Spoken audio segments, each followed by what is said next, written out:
here now. No, don't open. Open it. No. No, open it. Come on. Hey, come on, look at me. Yeah.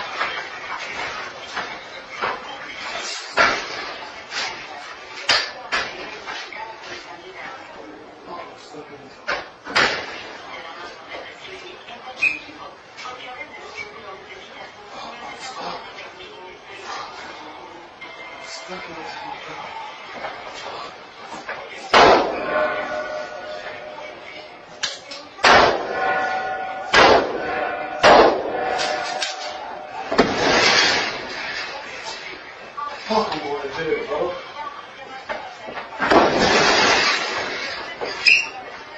I'm stuck in this hole, bro.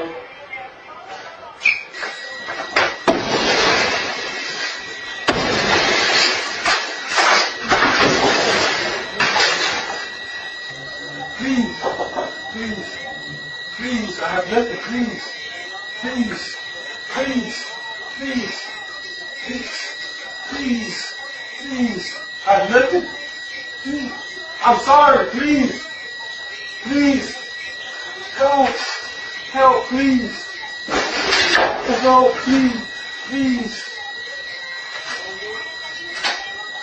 Get your hands up! On the ground! On the ground! On the ground! On the ground! On the wood now!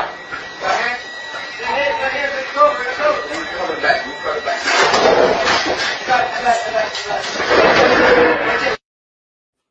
Okay. Sometimes justice is swift. And in this case, justice was handed out by the dumb criminal themselves. Hey, folks, welcome to the program. Thank you for being here. Do me a finger. Please, please use your finger and share this program. Right? Share this program, rumble it right now. We're going to be talking about what's going on in Georgia and other things. And are we about to get some election justice? Well, we're going to debate that. We're going to talk about it. Today's program, by the way, is brought to you by the fine folks at Gold Co. Yep, at Gold Co. Here's what I'm asking you to do. I'm just asking you to go to jovanlovesgold.com. I want you to request your free gold and silver kit today because now is the time to protect your money with gold and silver. And by the way, if you had been paying attention all this time, I started telling you this, that you've got to worry about your IRA, your 401k, etc. When gold was less than $1,500 an ounce, and by the way, it's over 5,000. This is not about investing in gold and silver. I want to set that out to you right now. This is more about, I need you to know how gold and silver can protect your retirement. That's the main thing, because in fact, if you wanted to get into your retirement account right now, say we're hitting this horrible ice storm, your roof caved in or something, and you tried to get money from it, these rat bastards are unfortunately probably going to try to ding you 50%, and it's your money you've been paying in for years. This is a workaround, right? This is a workaround, and you have to understand how this works. Please go to jovanlovesgold.com and request the free information. Okay, now, like I said, we're going to be talking about Georgia. You might have been watching the news. You might have been seeing an FBI raid going on in Georgia. Yes. It's going to be interesting. It's going to be interesting how all this comes out. The day before yesterday, part when I was not here, I was actually in Georgia for part of that time. It's going to be interesting how this specifically plays out. But is it like anything else? Is it just going to be a political hand job? Little GOP fellatio? I don't know. But that's what we're going to talk about. Do me a favor, will you please? Share this program right now. We're going to get started in a few minutes. But this is something you need to stay abreast of and be aware of. We'll be right back right after this. Extra, extra! Trump deported a U.S. citizen who didn't even break the law. No way! Really? Yeah. Okay, but did that really happen? Well, technically, he was an undocumented U.S. citizen, and he did break the law, but only in the sense that arson is still illegal. Technically. Technically. Well, I'm already feeling emotions, so none of those distinctions matter. What? The story was a complete lie. A lie? Because of some technicality? Technicality. How about this? Trump deported a community organizer even though they were born here and never broke the law. Just because they were Hispanic. Oh my gosh, I'm so emotional about that. And when you say he was born here... The world. He was born in this world. Human like the rest of us. Technically. Tech in Italy. And he wasn't in a gang? Oh, I get it. When white people do it, it's community organizing. But when a Venezuelan does it, he's in MS-13, technically. Ethnicity. Yeah, seriously. You've got to be kidding me. Oh, you just want to blow that off? Well, how's this, you monster? Trump deported an aspiring nuclear physicist whose family had been here since the Mayflower, simply because he got a tan last summer and looked a little brown. I feel I need to ask for clarity. Clarity? I think it's clear you're going to hell. By here since the Mayflower, do you mean he's of Aztec descent? Technically. He was also technically... Chechnya. a child trafficker. We're done here.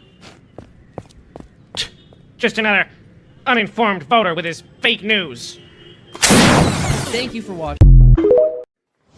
Warning. The following program has been rated Gilligaff and is intended for open-minded audiences.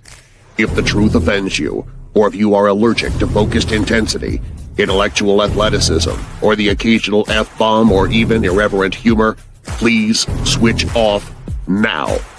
If your delicate sensibilities need to be worried about or addressed, might we recommend the Underwater Basket Weaving channel to you? Otherwise, sit back, enjoy the wisdom, insight, and wicked sense of humor. Cut the crap. How many times a day do you want to say that to politicians? The elite, the loony liberals, the fake news media, and the gender-confused, emotional socialist snowflake crowd. Cut the crap is your secret weapon for fighting for our freedoms and our great republic. It all begins with a massive mental enema, freeing you from the toxic news and politically correct views, which constipate your consciousness with stinking thinking. Your host, Jovan Hutton Pulitzer. He's known for calling out politicians and telling them to cut the crap. You've seen him on virtually every television network and listened to him on Coast to Coast Radio. And now he's here to help you learn to fight for America. Culture, race, and American politics. They all have one thing in common. They all need to cut the crap. Now, here's your host, Jovan Hutton Pulitzer.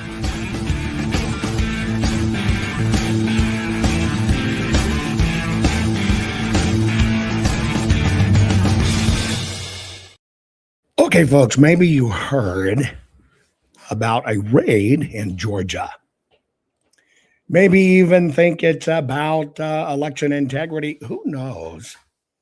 One, I was just there, and then, of course, I was down Mar-a-Lago way for several days. By the way, I saw somebody on YouTube from Port St. Lucie. I was right there at your doorstep. I wish I would have known you were there.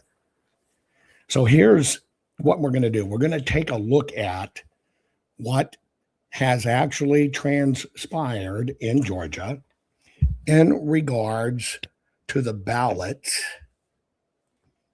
that may or may not be finally able to be inspected. To give you a little bit of the backstory, we were ready to do a full forensic audit of a large group of ballots in Georgia. We were going to duplicate exactly what my team was doing in Maricopa County, Arizona. It had come down to we had already were gathering the equipment, gathering the volunteers and doing interviews. And there was this raging debate going on with the county, who kept on throwing roadblocks at us. This is how it works. So yes, they're going to turn over the ballots. And then they say, well, you have to inspect it at our facility. And of course, when you think about forensics, there's a lot of equipment involved, right? And et cetera. By the way, hey, just make sure you watch at the close of the program for a link for locals. I'm going to hop over to locals. I'm going to share some information with you there, particular to everybody who follows me on locals. So make sure you do that at jovanhuttonpulitzer.locals.com. Watch for the link. I'll jump over it. Anyway, and so we're getting ready to do this, and the county is playing like they're going to cooperate. Literally the first time they show us where they say the ballots are, it is literally a closet. Yeah, a closet. That's the first roadblock they threw at us. And of course, you couldn't even unpack the ballots in this closet. And they said we had to do the whole operation there. And then they tried to throw, well, it's got to be county employees that touch the ballot. Well, we've got to run all the equipment and gear you need for the forensics. They did finally capitulate a bit and agreed to upgrade, and they gave us a 10-foot by 10-foot room to fit 100 people in. So it was all about avoiding it. During that time, I am testifying in the Georgia courts there regarding the ballots. And frankly, just telling you right up front, I was running my own misinformation campaign on the county. Let me explain why. Back then in Georgia, you could not get the cast vote records. You couldn't get a hold of them. The cast vote records are the digital versions of the ballots going in. Technically, what happens to them in between, then the ballots coming out, and how the ballots are recorded to the file. We're not talking necessarily what's called the election management system. It's actually what the machines see. The game I was playing as a forensic auditor was I am telling the powers that be, the judge, and signaling to the rat bastard rhinos, because that's all there was, and the Dems. I do not want to be forced to look at the cast vote records. Now, there's a tremendous amount of information you can discover from cast vote records, but I'm holding to my guns. I do not want to be forced to look at the cast vote records because they're no good. The powers that be were saying, well, yeah, they're 300 DPI, so they're an equivalent. What they don't tell you is it's actually 4 pages. You have to take, and if you combine them together, you get about 300 DPI. Not they are at 300 DPI. It's all smoke and mirrors. And so it's about the quality of the 1980s introduction IEEE fax standard. Remember when fax machines came out and it was the thermal paper crap? Well, that's the quality of these things. You can't tell folds. You can't tell if a human voted them. But you can see and tell some things. Now, I knew at that time I could detect certain things. So I'm playing this game, telling them, no, I don't want them. No, I don't want them. No, I don't want them. We got to have the actual ballots, because that's where the holy grail of the information is the ballots. So the judge basically asked me to take a look at the cast vote records and confirm, in fact, that these are not of a quality that we can do forensics on. Now, this is very important to what you're going to see today, okay? I'm giving you all the backstory most people never heard. We were on the ground for a long time. We got shot at while we were there. Before that, just junk on top of junk on top of junk. In the very warehouse where the raid is, literally, we've got people watching it 24/7. And I'm going to share with you in this program some of the tidbits you probably never heard, right? You probably never heard. But anyway, so the judge authorizes me, and the state provides to me a fob through the litigant. And I look at them and I cross-confirm the quality of the ballots. And I prepare for the judge, because we're in the middle of COVID, a video testimony, which is, by the way, is online. You can find it. A lot of people have it. And I testified, here is the quality of these ballots. And they intentionally neuter them in what's called the Kodak 265 grayscale. Most people don't know this, but there's 265 different shades of black. And you thought it was just shades of gray. Anyway, so I explained to them how this is a manipulative tactic, so you can't really tell any quality. And they claim, oh, we have to do it because of size, blah, blah, blah. So I testified to the judge. Now, I have this fob. It has been passed to me. What I did not know, which wasn't shared with me, is the litigant gave a duplicate copy to Garland Favorito for safekeeping there at Voter GA. It's not Garland's case. It's other people's case. Garland kind of somehow became the front man. Unbeknownst to me, Garland gave that fob to his guy in Georgia, a fellow by the name of David Cross, who then took that drive of these ballots and did something we knew on the inside had already occurred, but we're playing our cards very, very, very close to the vest. So we had no idea that Garland had passed off this fob to someone, which should not have occurred. Cast vote records were not available at that time. Well, what happened is this fellow, David Cross, who, by the way, rode this to a position in the Fulton County party, right? Rode it to a position of leadership. And then when people started to find out he wasn't really qualified to do it and what he had done to them, he basically recently said they stole the vice chairmanship from him. So this guy wrote it to a position. Well, here's what happened. What we already knew we could do through basically computer vision is we could look at the ballots very quickly and assess a program to see, had the ballots been duplicated? In other words, had they run the same ballots in and out? That's where you stop looking at it like a ballot and you look at it kind of like a QR code, my specialty. Wherever the dots are, somebody filled in and everything else, it makes its own image. And you start looking for that image reproduction.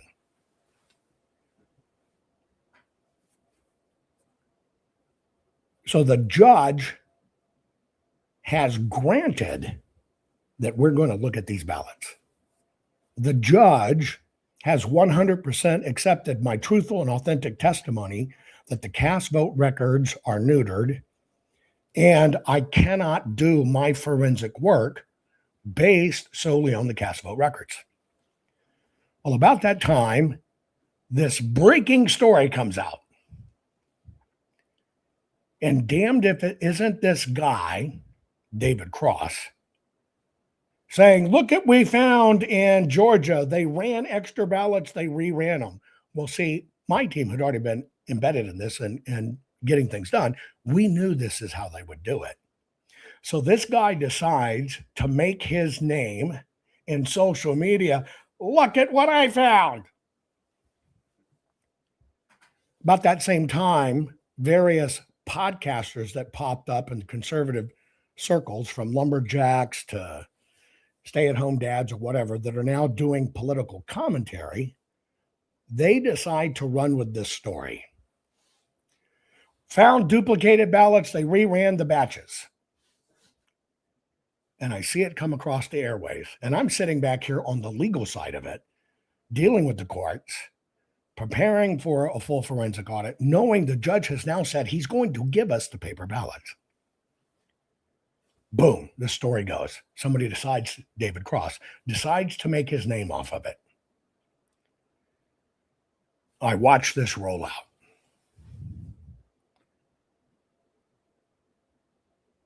Because I'm the auditor going to audit it and do the forensic. So I like you, learn when it hits social media.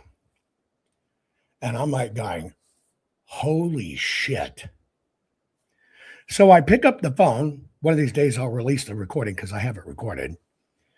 And I get all of the people on the line, Lumberjack, maybe it was CanCon, maybe a few of these others.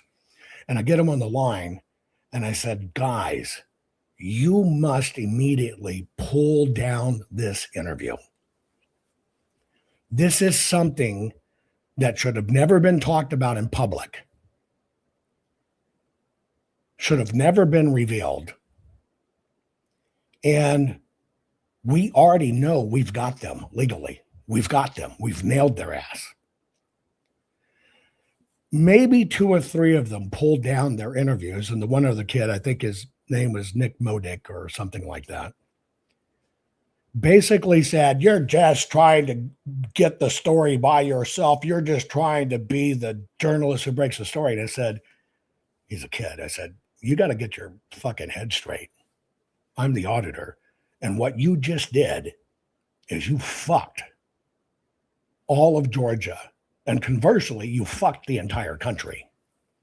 Because here's why. We know we're doing Arizona, and we're about to show the exact duplicate occurred, right? The exact duplicate occurred in Georgia. It is a legal slam dunk to show widespread collusion, pre-planning, conspiracy, and racketeering. This kid wouldn't budge, and they ran with the story. I call up Mr. Cross. He bitches and moans, kind of does the same thing. I track it down. I literally tracked down the kid who wrote the visual identification program for David Cross. He didn't do it. And in order to get that kid to be quiet about it and to shut it down, our company bought the software he used, bought all the code, and shut it down. Because I said, this is for court proceedings. We are literally 2 weeks away from beginning a full forensic audit of the ballots that will prove this has all been rigged and game. Once that story broke, thanks to David Cross and Garland Favorito, hundreds of attorneys descended on Georgia, suing and threatening the judge. So behind the scenes, now the judge is being threatened. And we had it in the bag. I mean, we had it nailed. I say, in my opinion, the judge got cold feet and he reversed it. Now we're not going to get these paper ballots. Now, if you're brand new to my program, I'm going to explain why this is important. If you show it in a cast vote record, if you show it in any of the digital data, it's a misdemeanor because they can claim, uh-oh, that was a glitch in a computer. We didn't know it.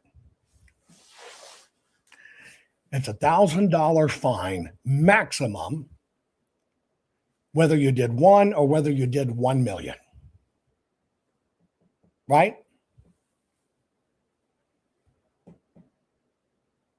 And the judge, with tremendous pressure, backed out. Why? Now, if the 140,000 ballots we're talking about, and I'm rounding, in Georgia, which we knew what happened, each ballot manipulated and modified is a felony, a federal crime and a state crime with a 20-year sentence. Each one, meaning it's compounding. You get it? Do the math. Even if it was 1 year per offense, we're talking about a 140-year prison sentence for multiple people. Yes, I'm letting my anger get through, but you need to understand. I want you to understand. So in one fell swoop, all of these people trying to make a name for themselves online because they believe it's a contest. They believe it's a popularity contest and they're patriots and whatever. And everybody's a brand new broadcaster and they're going for views and clicks. While I'm going for convictions, they're going for views and clicks. Everything cratered. everything. Everything, 100% gone.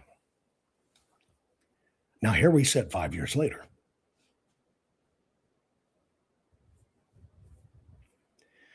Personally, I would be incredibly surprised if the actual ballots we need to see still exist. Regardless of what happened in Georgia with the raid, I would be surprised if they still exist. Now, Georgia and its walk-in places have BMDs, ballot marking devices. Basically, your ballot is on the machine. You click the little radio dial of who you want to vote for. It asks you to check it. You hit submit, it submits it, and it prints you a ballot receipt. So in Georgia, the propensity is not physical ballots. So you can imagine that these existing physical ballots are the Holy Grail. It's what we have to see. Well, all of it got shut down. It went back and forth in courts and fighting and everything else. And I have said, I would be very surprised if these physical ballots exist. I'd be very surprised. Now, the lawsuit and the court order is very narrow. It's a specific band of ballots, which are the ones we need to see. If they're intact, they would be 150 boxes. Okay? 150 boxes. No matter how many times I queried the litigants and or Galler and Favorito, whatever, can you confirm these ballots have been sequestered? Can you confirm these are 100% safe? Nobody could confirm that they were protected, although they say, well, the county says there is. Well, I think so. Nobody could produce a bona fide order that they were sequestered. Nobody could produce a location. That shows you the dangers of amateurs doing this. And what they're doing is trying to make a name for themselves, trying to become famous, just like David Cross did in Georgia. And he wrote it to an elected official seat. The very person that absolutely made sure these ballots wouldn't be looked at, when none of this should have been talked about, ever. It should have been kept quiet. We'd have nailed this rat bastard to the wall. We had it done. See, this was well before they understood, meaning the system, what we could really do with kinematics and prove.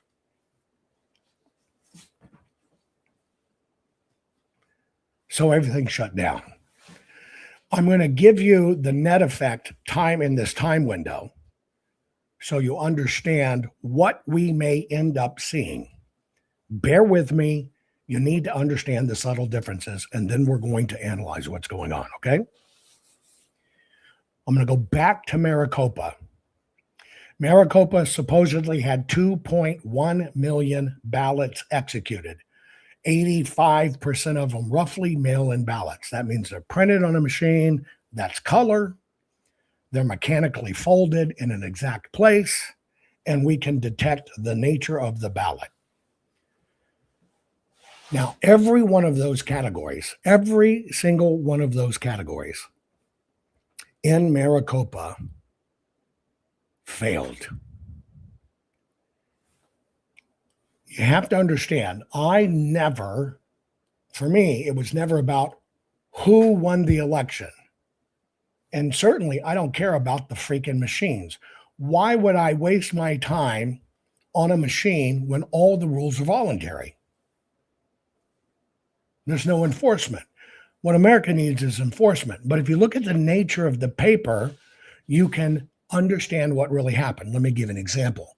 Just look at line 1, District 1. This is Maricopa. They should have had 84.13% folded ballots. Well, they didn't. They only had 76.24%. If you look at hand folded, that's where you walk in, they print a ballot in Maricopa, you mark it, you hand fold it, which we can detect, and you put it in a box. They should have had only 7.4%.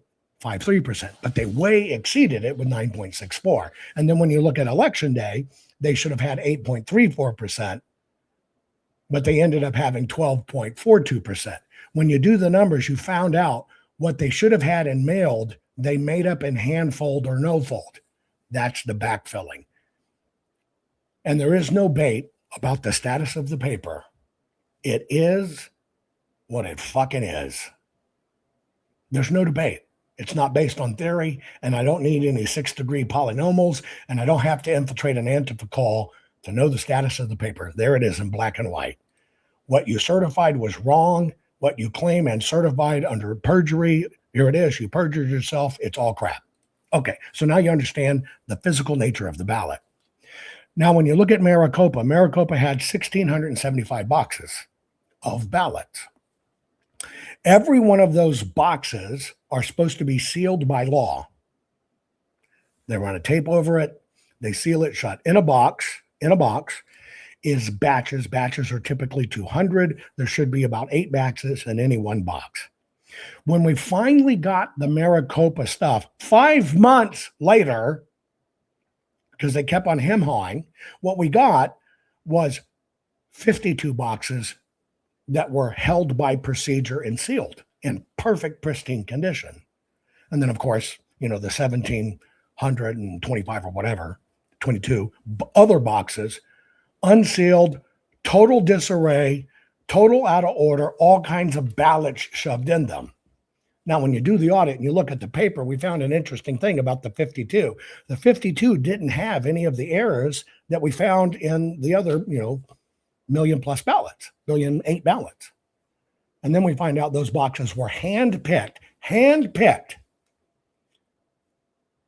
by the election officials the day of the election that said, if we get audited, look at these. Now, these boxes are all kinds of different numbers throughout the thing. And when it comes to an audit, they say, well, let's just pick a random few. They tell you it's random, but they know which boxes to pick. And that's the boxes they pick, and they were bang freaking on. Bang on. The other boxes is where the crap was. Now, why do I tell you that? Because when you understand that in Maricopa, what they did and how they did it, then you have an answer to the question of why 1 month after the election, already certified by the county, already certified by the state, already certified by the federal government, then they ran in 118,019 ballots. Why'd they do that? Because they knew we were coming. They knew at that time we're going to get these things. So they bought themselves time to now backfill. When you understand that, you now understand Maricopa was having to do it over 2 million ballots. In Georgia, we're talking, let's just call it 140,000 ballots. And they've had 5 years to clean up this mess with no supervision. If they're there.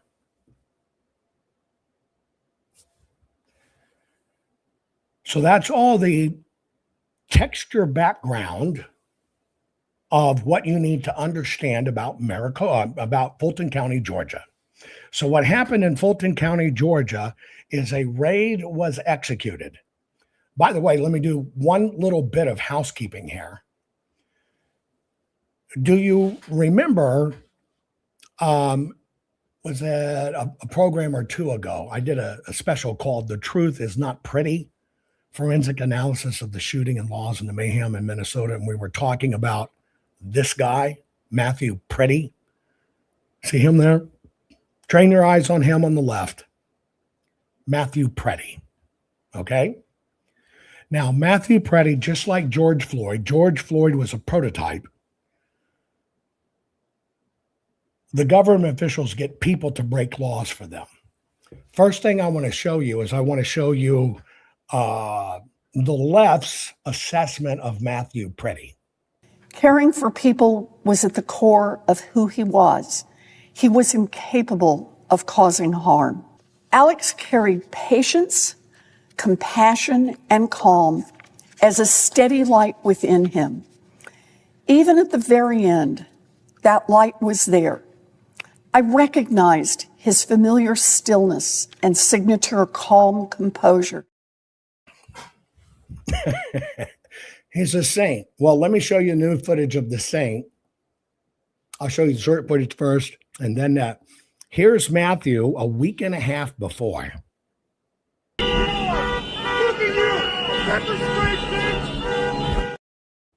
Basically wearing the same thing. Listen. Is he a peaceful processor or observer? Look at you! Pepper spray, bitch! Fucking assault you, motherfucker! Fucking fuck you guys! Fucking crap! Fuck you guys, blah, blah, blah. I don't call that a peaceful ER nurse that just had a gentle, loving soul. Let me show you this little piece the British came in and found, and they've narrated it pretty well. You make your own decision of why I said the truth really wasn't pretty. This is a moment the news movement filmed on January 13th in Minneapolis, showing a man who appears to be Alex Preddy interacting with federal immigration agents 11 days before Border Patrol shot and killed him. Our footage was analyzed by the BBC, whose facial recognition technology confirmed his identity to a 97% degree of accuracy. On the morning of January 13th, our team received a tip that federal agents were blocking a street at the corner of East 36 and Park Avenue in Minneapolis. We arrived around 10:15 a.m. We saw observers shouting at the agents as they walked back to their vehicles. When they started driving away, the man kicked their taillight. An agent then got out of the vehicle, grabbed him, and pushed him to the ground.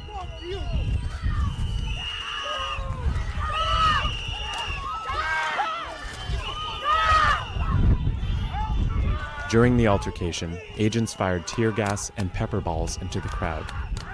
They continued to hold the man down before they retreat and he walks away.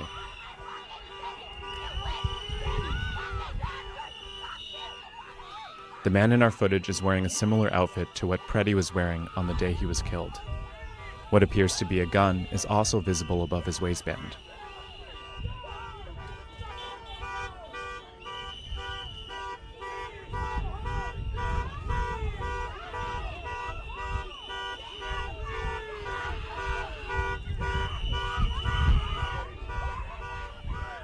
Here, he continues to stand at the scene.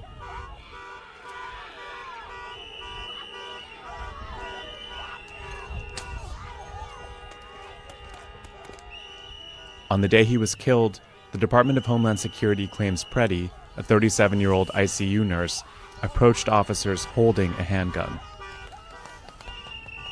That claim has been contradicted by analysis of bystander videos from multiple news investigations, which concluded that Preddy was holding a phone, not a gun, when he was pinned to the street.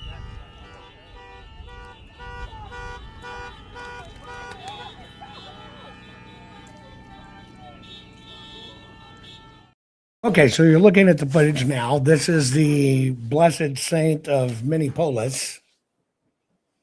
The agents missed the gun, but they were familiar with the guy who was violent.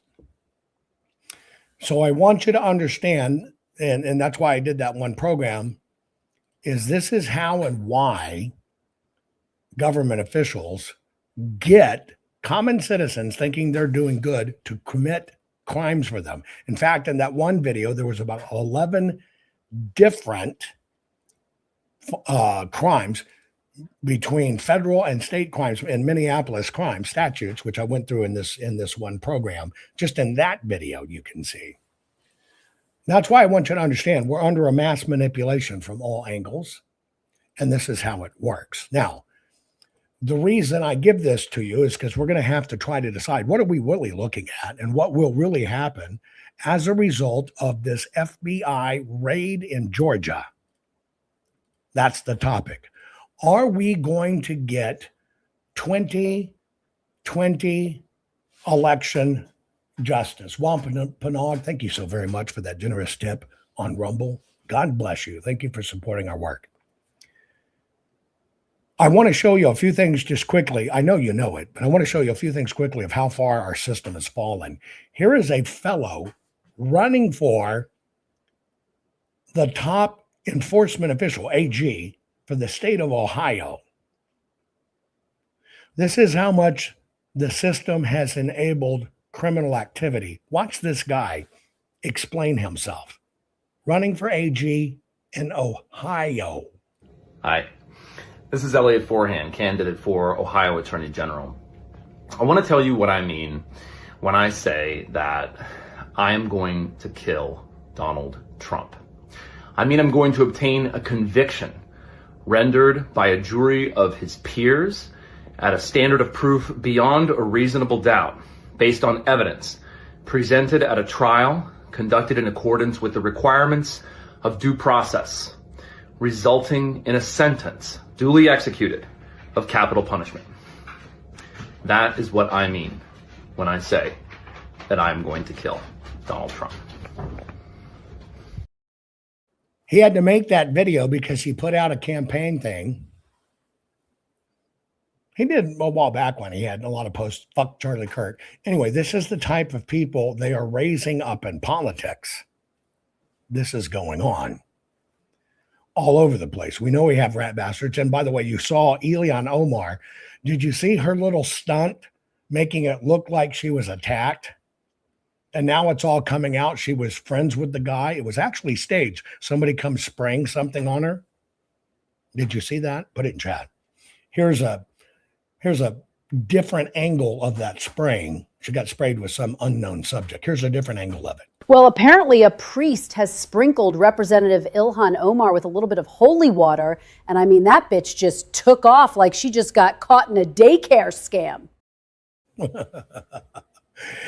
Daniel, God bless you for that tip on Rumble. God bless you. It all goes to election integrity and everything we do. God bless you for supporting our work, our team, and our program. Okay, so we're going to go to Georgia. My bridge between the two is the truth ain't pretty and the pretty lie.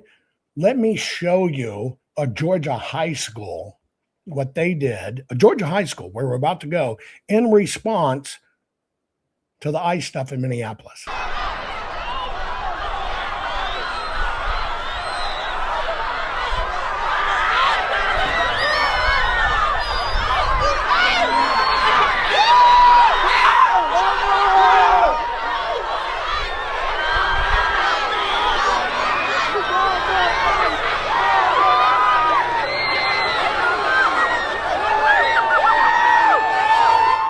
That's a Georgia high school, staging a walkout, fuck ICE, fuck MAGRA, blah, blah, blah, blah. Oh, by the way, it's one of their exemplary high schools in Georgia. You saw all those thousands and thousands of high school students walk out. This school has exactly a 20% efficiency standard in reading. Yeah, only 1 out of 5 of their students that are there or graduate from there can read, which is what the government wants. Here's the story coming out of Georgia. FBI agents are on site at a Fulton County election office in Georgia, where they are conducting a search. David Spunt's got more details for us on this developing story. David? Hi, Sandra. This is a satellite office for the Fulton County Elections Office. The FBI Atlanta press office confirming this, not giving many details, saying that the FBI is executing a court-authorized law enforcement action. No other details at this time, but we do know via sources a judge signed off on this warrant, allowing these agents, as you see them, enter this building to take items from the inside. Now, we're told that this is a sealed matter before the court, meaning details are now limited. Now, agents are looking at documents, phones, computers. We are told via multiple sources this is related to the 2020 presidential election. Now, we don't know specifically what agents are taking to the FBI lab, items that may eventually become part of a federal case. You may remember President Trump was charged in Fulton County with trying to overturn the 2020 election results. That's Brad Raffensperger right there. He is the Secretary of State of Georgia. That is the Fulton County District Attorney, Fani Willis. Now, Raffensperger spoke to President Trump back in early 2021, and Trump said that he wanted to find some 11,000 votes to help win the election. Raffensperger said that he felt pressure from Trump. Willis then took Donald Trump to trial. That didn't happen. In 2023, she said that her prosecution was all buttoned up, ready to go, but it was completely derailed after it was revealed she had an intimate relationship with the top prosecutor on her team, and it could have tainted the case. Late last year, a judge dismissed the case in its entirety. It's important to point out, Sandra, that a judge typically would not just sign off on a warrant so the FBI could go on what's known as a fishing expedition. It's likely the FBI and DOJ presented some credible evidence to the judge for the judge to go ahead and give the green light. No immediate comment from the Justice Department. Again, the FBI confirming this court-authorized search warrant. We are waiting to see if perhaps Director Kash Patel, Attorney General Pam Bondi, or even Secretary Raffensperger, or perhaps Governor Brian Kemp have anything to say. Okay, to remind you, once I testified in Georgia in front of the Senate, I was called in to testify about could we figure out what went wrong. Raffensperger, they dedicated, it's still there, I think, a full web page to me, calling me a failed treasure hunter. All it was a hit piece. I am the only person in the United States of America that actually has my own page dedicated to little old me on a state government website, simply because my testimony there and showing facts went viral, 100 million some odd views. Of course, they scrubbed it all as fast as they could and started threatening me. A little bit about Fanny, otherwise known as Gorilla Grip, her boyfriend, Nathan Wade, which is the lover she was doing the gorilla gripping with. He literally, hang on, thank you. Crystal, I can count on you, sweetheart. Okay, hang on one second. Let me share something with you. Share screen here, here, here. There it is. I have my own fact check site on the Georgia Secretary of State site. Fact check. Georgia Senate masquerades failed treasure hunter as hacker and election security expert. Here it is. Right? Now, what's interesting is this hack job, I kind of knew it would eventually, I knew every word of that article before it came out.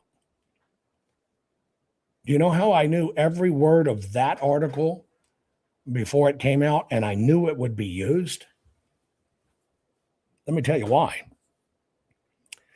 I found out during that time that these bad rhinos and stuff had already infiltrated me. As soon as I went viral in November of 2020, showing its the folds, and it just hit the storm, I get a call from an attorney who's very well known saying, let me help you put together your affidavits, blah, blah, blah, blah, blah, blah, blah, blah, blah. So I think no harm, no foul. All he wanted to do was put together my court piece evidence that could be submitted for cases. So I said, fine. So during this time we're talking about, I am on the ground in Georgia. I know something's about to happen in this Warthog, Arnoff, whatever crap those guys were named because they had to have a Senate runoff. We found literally 1 million extra ballots ready to go. One of the people I'm working with went into the warehouse you're about to see, the very warehouse you're about to see, knew all these extra ballots were there, ordered a bunch of pizza, and played like they were a pizza delivery person and walked into the super secret special room in the warehouse.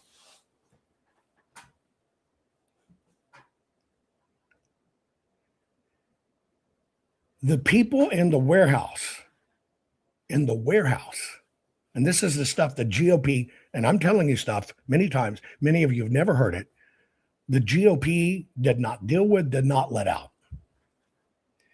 We had 24-hour surveillance on these buildings. I am talking to some of the highest DOJ people at the time. I noticed a few things about the warehouse I'm saying, hey, a lot of these people are Nigerian. They're not even American nationals. And I'm saying this is a shitload of rental cars.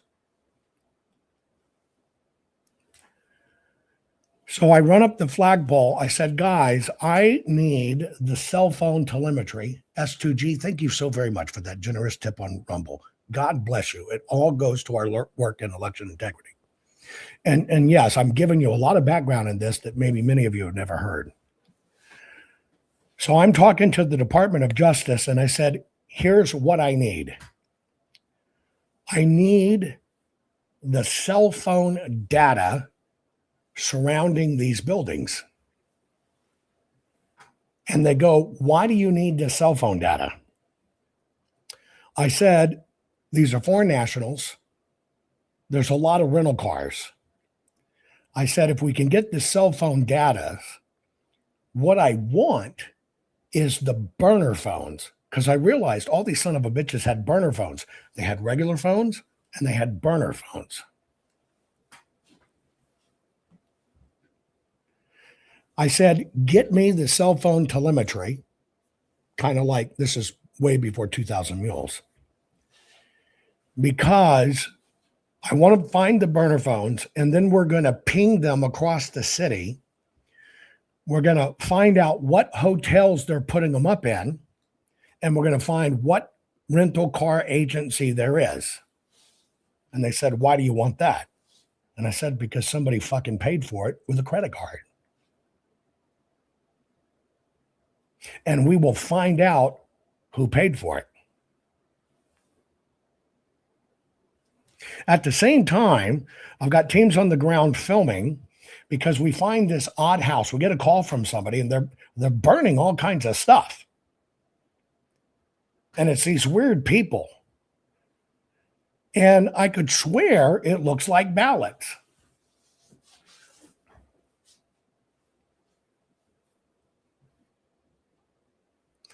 So we put a crew on the ground.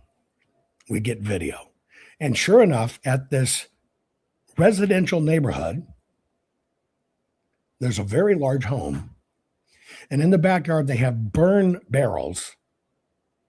And they are burning all kinds of Dominion documents. They're burning what looks at ballots. Now, we can only get so close and we're filming. So we know something nefarious is going on.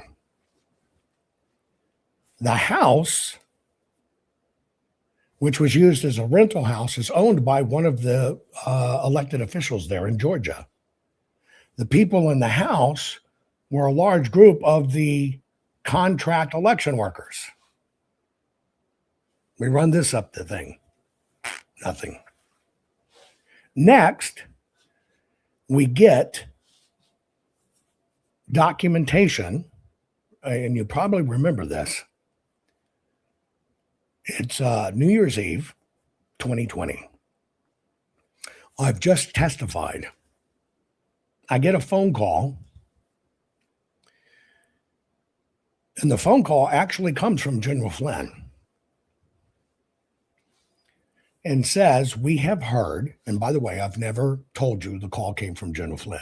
I'm now telling you the call came from General Flynn. And it's a shredding company.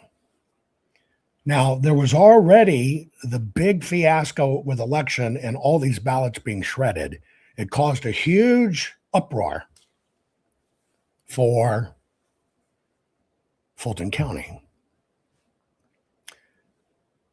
And so all the shredding company says, we're not doing anything. We're not doing anything related to elections or Dominion. And the only reason I tell you Dominion is because that's the folks that were involved. I'm not talking about the machines. I'm talking about paper. I'm not talking about the machines. I'm talking about paper. I give a rat's ass about the machines. Anyway, so we get this call, and a ballot company, a shredder company, had been called to a site to do an immediate emergency shred. And they ordered a very particular type of shred. You can have chop, chop, chop. You can have strips. This one wanted it stripped and then cross-cut and then rolled up into balls, which the machine will do. It'll cut it like confetti, and then it shifts around and it rolls them into spitballs. And they said it was an emergency order. They, just were clearing out a warehouse and needed it. So this shredding company shows up. Now, the shredding company relays to us. Here's why I'm calling. They told me they were Dominion Trucking Company.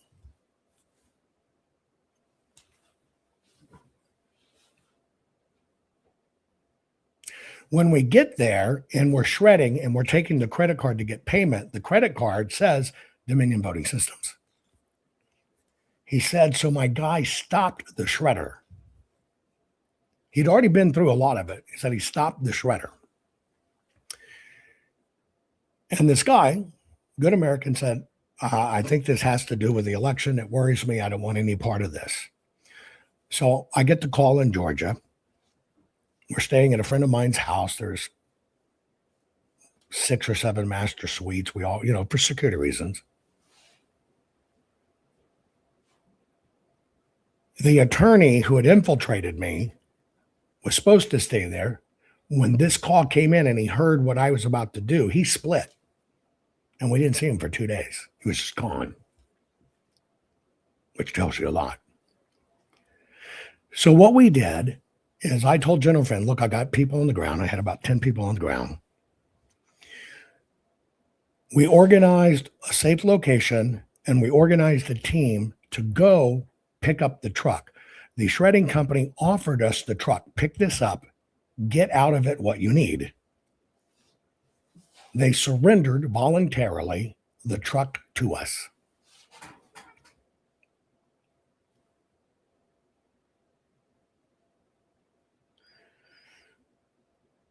What we initially find in the truck is we find all kinds of receipts, pretty incriminating stuff. But we also found invoices for overprinting, but the invoices was from China. So one of the people on the ground called in a special agent that has to do with trafficking from foreign countries, a friendly. The friendly looks at it, does the decoding for us. And what we're looking at is just a ton of documents. Some look like it might have been ballots, tons of invoices that couldn't be explained. Why were so many ordered? Like, why did Fulton County, Georgia, order immediate registration packets to do voter registration for Fulton County, but they ordered more for Fulton County than all the voters in the entire state of Georgia combined? So now what I'm doing is I'm running an investigation to do this. This is where I've got forensic people involved. We're looking at the ovals. I've got one of the ballots from the truck up north. Remember the printing company that mysteriously went up in flames? I have some of the evidence from that, and we're doing forensics on those ballots that could be saved to look at them to understand where they come from. I've never disclosed that before. And so all of this is kind of going on at once. And we're trying to find all this out. And we discover a website by the Democrats saying you need to confirm your vote. You need to confirm if you're registered. Now, I want you to remember, the election just went on. Now, this is a special election, which means it's a second election. The Dems ran an operation saying we need to confirm your vote. We don't know if they're recording your vote. Now, here's how that website went. You go to the website, you put in your full name, you put in your address, you must send a copy of your driver's license attached to the submission, and you must sign your signature, take a snapshot of it, and send it to By the way, those are all the pieces you need to create a fake vote. We submitted to it. Never anything from the GOP, from the Dems. What they did is they did this massive operation of ingesting people's numbers in under a scare tactic. They knew the voters, they knew their names, they knew their voter ID numbers, they knew their addresses, had a driver's license, and had a signature that was turned over to them. And then nothing ever heard. Now, why do I tell you that?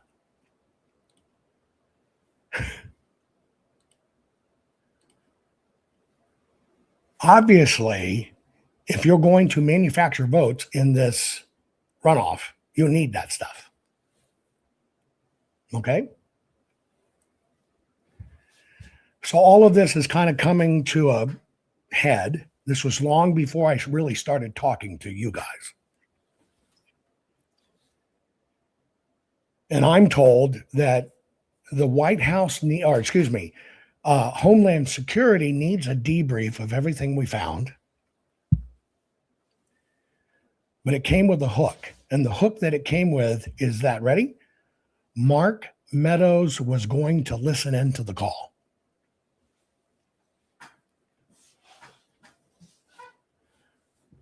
So we do this debrief.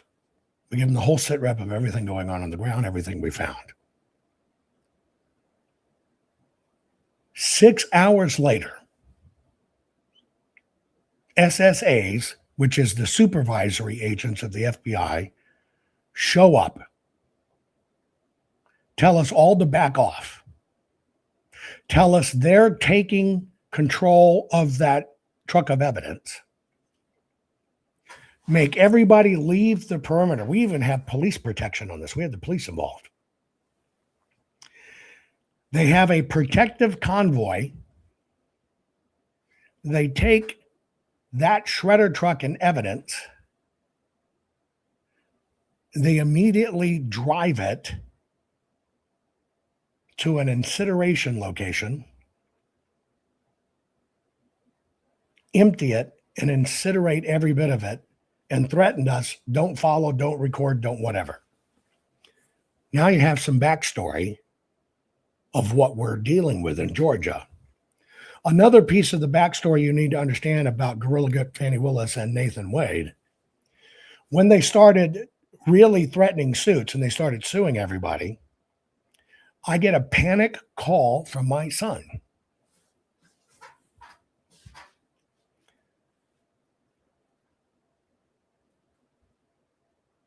Nathan Wade, which I have this recorded too. Nathan Wade, even though I'm very reachable, people on Twitter and everywhere, you know that you can reach me. I look at it. I look at everything. I'll answer you. I'm reachable. Nathan Wade called my son, my daughter, my ex-wife, and 2 stepchildren, basically telling them I was under investigation by the government for this election stuff and making threats to them, not to me, to them. When I get word, he never called me, never emailed me, never reached out. My number's never changed. My email's the same. I'm very reachable. I call Mr. Wade and I get him on the phone. Send him an email, said I'm going to call. I get Mr. Wade on the phone and I said, I understand you're trying to reach me. Why are you calling my children? And he says, well, we need you to come to Georgia. We're subpoenaing everybody. We need you to come to Georgia and testify and explain everything. And I'm already hearing from all kinds of people, everybody that was testifying, everybody that was really doing work, they called everybody. And he basically said, we need you to come down and you have to sit basically for a deposition, but you cannot bring an attorney or have representation. I'm going, well, number one, you can't do that. I said, I got a question for you. And I said it like this. What the fuck are you doing calling my children when you can call me? He said, there's no need to cuss. I said, let me say it again. What the fuck are you doing calling my children, threatening them and scaring them when you can call me? Well, I'm going to do this and I'm going to subpoena you, whatever, and this and this and this. And he went on this whole diatribe, and then he broke because I'm badgering the shit out of him. And he says, I don't have to ax you. I can make you come to Georgia. I said, let me get this right. What do? You're a prosecuting attorney and you can't even fucking speak English? Axe? You're gonna take out an axe. You're gonna hit me with an axe to make me come to Georgia because you don't have to axe. I said, can't you even fucking speak? Where'd you fucking go to school? Of course, this riles him. But I said, tell you what, I'm authorized by the Fannie Willis, whatever. I said, great. Put her on the phone and let's talk about the laws you broke, calling my children, threatening them to create harassment when you could have called me. He hung up on me.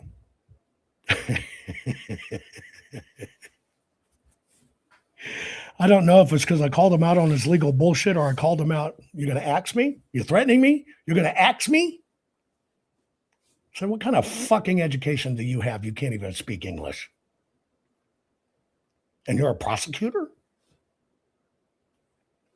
Anyway, now you have a lot of the background that I went through. It traumatized my young son. Then you combine that shit when they tried to assassinate me and almost got me, almost killed me. Many of you know I barely made it. So you can imagine the havoc this wreaked on my family, only to have conservative, supposed daily podcasters threatening me. You didn't do an audit. You didn't do this. And all of those guys called my children and threatened them. So you're getting a lot of the backstory of all the shit that went on in Georgia. And there is still a lot I'm not telling you. I'll save that for when all this comes out. But that's how nasty it's been. That's how much deception on all sides has occurred. Because if you're going to get Donald Trump out, it's not a Democrat thing. You are a fucking fool if you think the GOP didn't have something to do with this.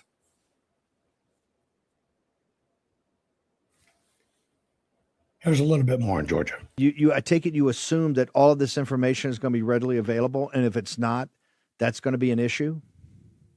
Steve, the best I know is that the documents are contained in about 700 boxes that have been held in the clerk of the courts area in this warehouse, and my understanding is they're completely unorganized and not inventoried well.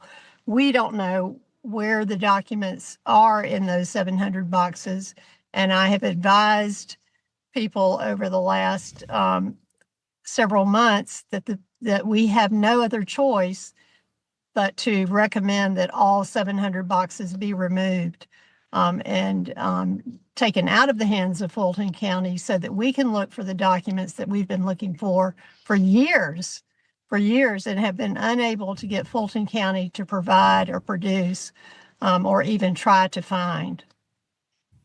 So we're looking for those tabulator tapes. We're looking for numbered voter list. We would like to know who is eligible to vote for the 2020 election.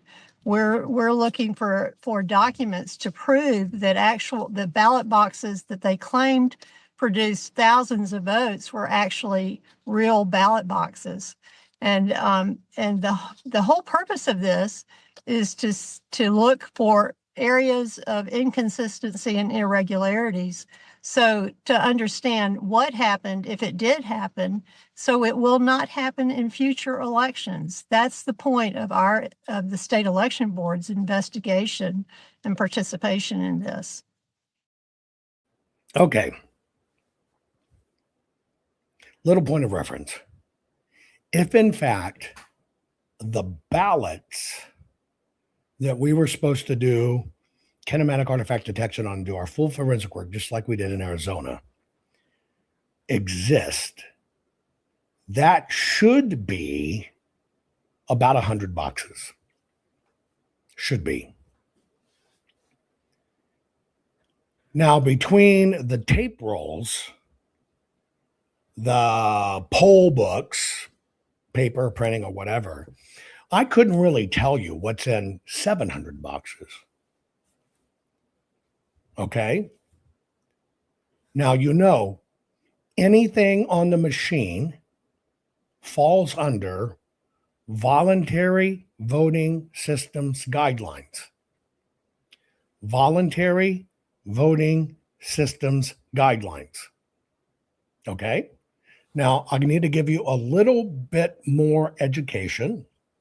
Sorry, this is running longer, but if you don't have time to learn this shit, no wonder we're deep in this shit. Georgia officially did several recounts, which you'll hear about in a minute. The first recount was done by the voting companies to try to analyze statistically, was the election run right? How many ballots did they look at? It's a county of 1 million plus people. How many ballots did they look at?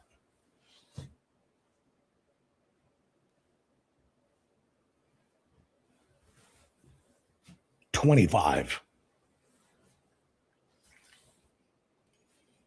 To confirm the midterm was right before that, how many did they look at? 250. It's all a fucking rig, folks. You can't tell anything by that. Then they did another recount. What was the other recount? Recount. They're going to recount well, they took the receipts from the machines, which, by the way, you found in the boxes, this at least got out, that what it said on the card, the placard for the header for the batch, was wrong. But they took the receipts from the machines, they totaled up the receipts. They take a receipt. It works like this. You take a receipt. The machine said it ran 1,000 ballots. You pull those receipts.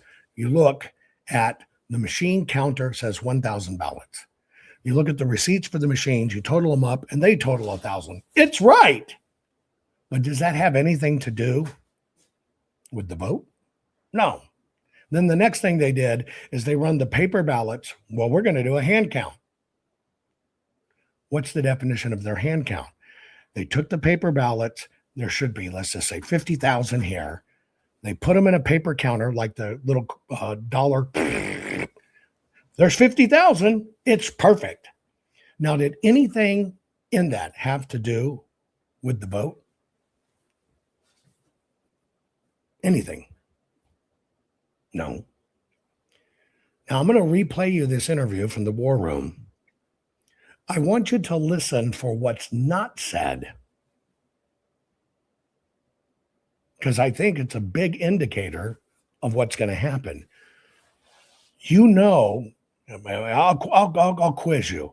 What do we need in Georgia to confirm 100% what happened? Put it in chat.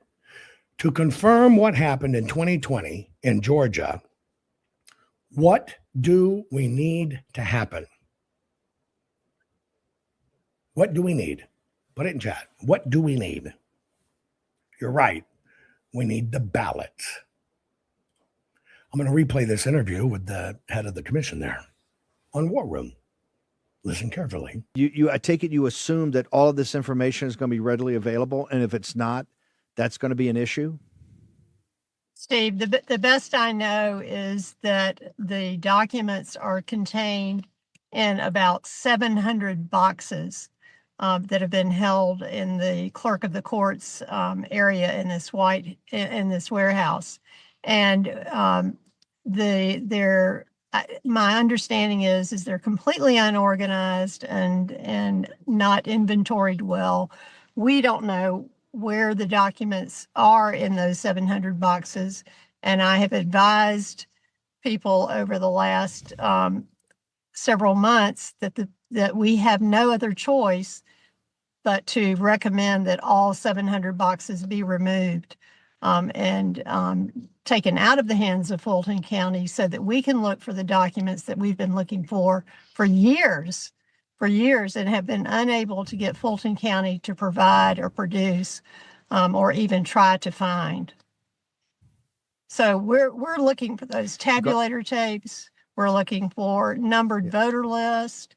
We would like to know who is eligible to vote for the 2020 election. We're looking for documents to prove that the ballot boxes that they claimed produced thousands of votes were actually real ballot boxes. And the whole purpose of this is to look for areas of inconsistency and irregularities. So to understand what happened, if it did happen, so it will not happen in future elections. That's the point of the state election board's investigation and participation in this. So let me ask you a question. If you look at a tabulator receipt, can you tell what happened? No. If you look at who voted, just a list of who voted, can you tell what happened? No. If you try to confirm, was a ballot box actually a legitimate ballot box, meaning outside drop-off, can you tell what happened? No. What's conspicuously missing from this interview? Did you catch it? Been talking about it for months? Been working on it for months? What's missing from this interview?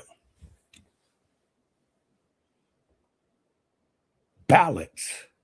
Physical ballots. Which is the only thing you can prosecute on. And the only thing that tells the story. And in case you didn't know how it works, you ready? The Election Assistance Commission has voluntary voting guidelines. If something's found wrong, there is no enforcement mechanism. If it goes and looks at the Help America Vote Act, okay, the Help America Vote Act, under the Help America Vote Act, if there are issues found in irregularities, number one, it has no enforcement action. There's no enforcement action. But they can lead to a recommendation by the Secretary of State saying, now I want to investigate this. Who's the Secretary of State?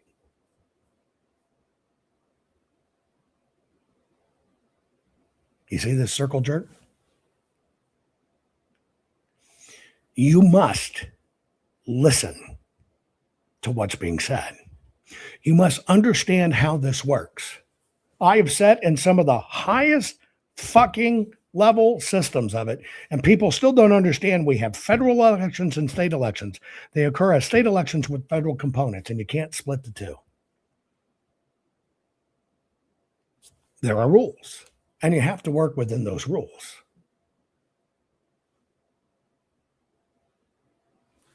So for me, the first thing I say in this, why did she never mention what all of this was about to begin with, the missing ballots? Because they're going to have the fucking tapes. How do you think they certified the election? They're going to have their records saying what the election was. Their records are bullshit. I don't want their records.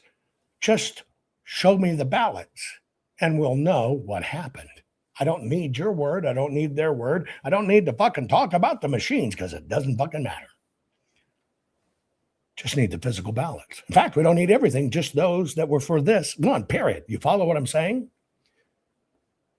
Let's look inside the building. Going inside of the election facility.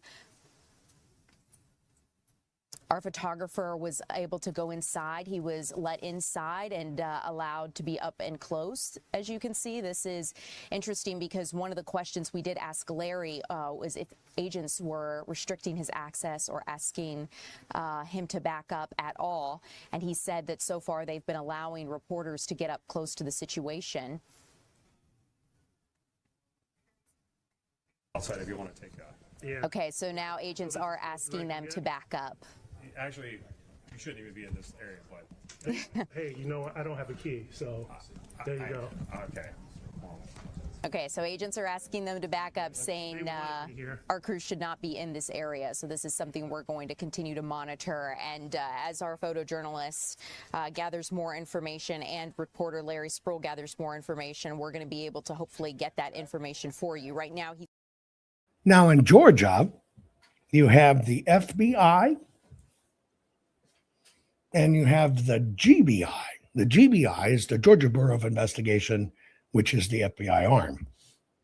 I may have been remiss in telling you the GBI did its own investigation way back when, the Bureau, and found nothing wrong with the election.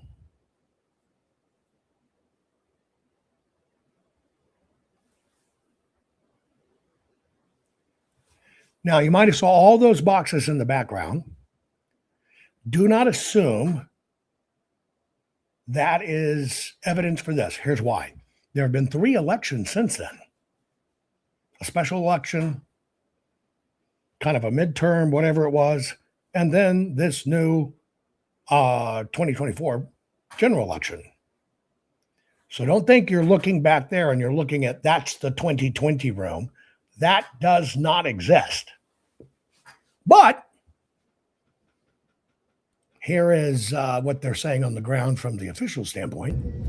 Hi, everybody. Listen, I know you're watching the news. You're seeing a lot of stuff about this FBI raid at the Fulton County Elections and Registrations. I'm on the inside right now. So I just want you to be like real discerning about all that you're hearing from people who are on the outside of what's going on. I'm going to give you the truth about what's happening. So they served a warrant, the FBI, this is Trump, serving a warrant to go pick up the 2020 ballots, which are in a secure location inside of here, 700 boxes. The first warrant that they gave was incorrect legally, like they didn't follow the right procedure. They went back and they fixed it, and they came back and now they are actually collecting the boxes. They are in the chain of command in Fulton County is that once they are archived, they become the possession of the clerk of Superior Court, which is Shay Alexander. She is here and she is with them inventorying everything that they're taking. We, the commissioners, the chairman, the county attorney, are trying to figure out a legal plan as to maybe an injunction, a motion to quash. We don't know yet. We're trying to figure it out. We're getting all kinds of legal advice to stop this, because once they have the ballots, how do we then turn around and do something different when they've already got their hands on it? So this is an attempt to take your vote away. This is all about November 2026, about the primary on May 19th and then the November election. He does not want the midterm elections to take away his power. So he's trying to create chaos. So this is what he does.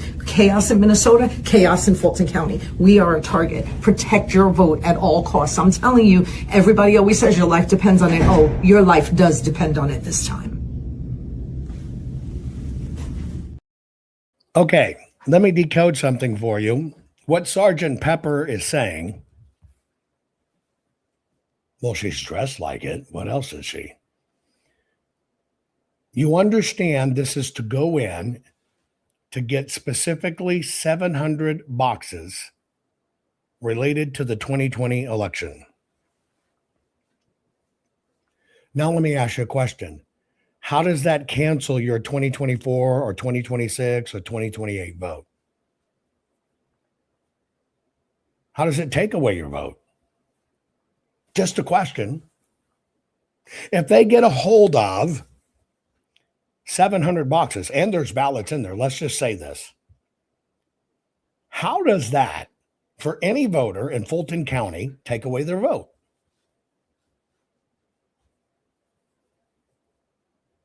Now, maybe she's worrying about all the Lonely Heart illegals out there that are part of her merry band and Sergeant Pepperism voting. Well, yeah, it might take those people's voting away, which should never occur in the process. Fucking lot of dead people going to be pissed off. But who, from a legitimate voter standpoint, is going to lose their vote? By the way, what the fuck does Minneapolis have to do with this? Oh, that's right. It's a narrative.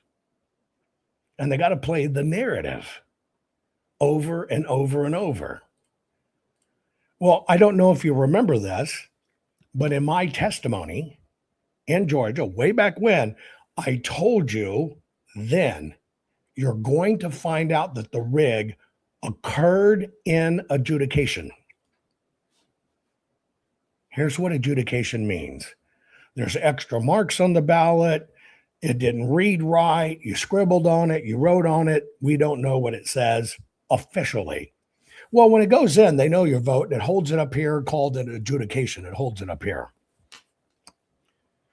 It takes a human to pull those back down and say they're legit or not, but they know everything.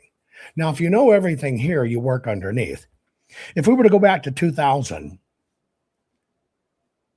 you're looking at batches of 200. The average adjudication per batch of 200 was 1. If you hop forward to the midterms, coming forward, the average adjudication was 2. If you hop forward to 2016, 2018, the average adjudication was about 4 ballots per 200. That means 1 out of every 50 ballots needed some form of human oversight or human intervention of your vote. Now, the rules used to be that if any machine started, because it's there, but it kicks it out saying, look at it, look at it. Pay attention to this point because I'm going to show you something of how they pulled this off. Pay attention. In the olden days,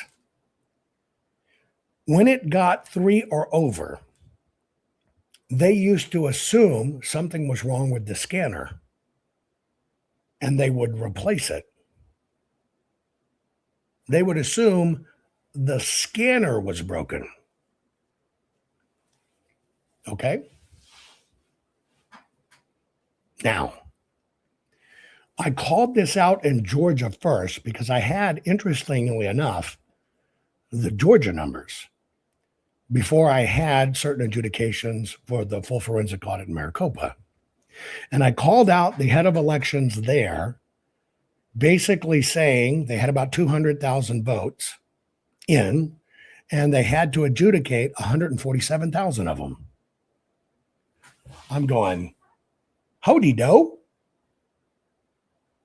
That's like 1 out of 8. Now remember, 1 out of 50 was a major crisis backwards in time. Swap that damn machine out. And all of a sudden, I'm looking at something that looks like 1 out of 8, 1 out of 9, 1 out of 10. I call this out and I show them. Well, they pushed back on it and say, we just misspoke or whatever. Now let's go back to Maricopa. In Maricopa, the way adjudication works is everybody used to work in one room where the ballots were being processed and tabulated. When that ballot went into the machine, if the machine couldn't read it properly, it spit it out and said, hey, I need a human to look at it. Somebody would grab that physical ballot, they'd take it to the end of the table, they'd put it in a stack for the adjudication team to look for. Then the adjudication team would look at the physical ballot, figure out what was up and what the machine wasn't reading right, and adjudicate it. That was the process. Historically, in Maricopa County, and remember, everybody told you, he's just looking at adjudication. That's public information. He doesn't know what he's doing. Some bullshit college professor said who didn't understand. Well, historically, over an election in Maricopa, about 2 million people, you may have 15 boxes of ballots that need to be physically looked at. Remember that number, 15 boxes. Now let's jump to 2020. First off, you know what a box is. Inside the box is generally 8 batches of ballots. The boxes themselves are stacked on pallets. One pallet holds, we'll call it 45 boxes. One pallet. Okay? Now in Maricopa in 2020, when the ballot couldn't be read, it notified nobody. First time in history, notified nobody.